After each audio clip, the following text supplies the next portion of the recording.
Hi guys, today we'll show you how to replace the rear brake light and the turn signal light bulbs in Hyundai Sonata.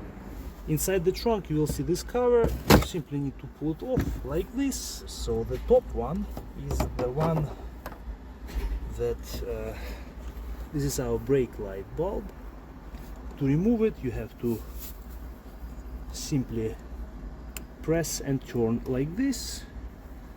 I'll show you guys the bulb. When you install the new bulb, do it the same way, install it in the housing,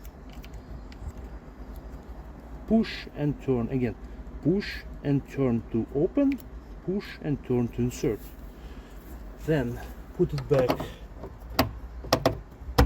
inside the lamp assembly, and this one is actually done.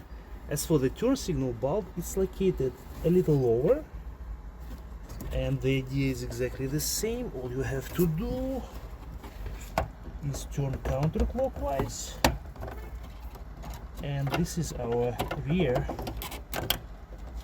turn signal bulb. This is how this one looks. I'll do it the same way, push and turn. I'll show you guys the number. To install the new one, first align it, push and turn clockwise. Carefully insert the new bulb, align the connector and turn clockwise, and the installation is complete. Installation on the other side is done pretty much the same way.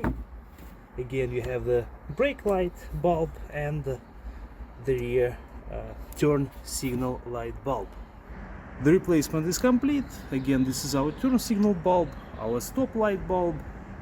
As you can see, all of them are working on both sides, and our replacement is complete. Thank you guys for watching. We'll see you in the next video.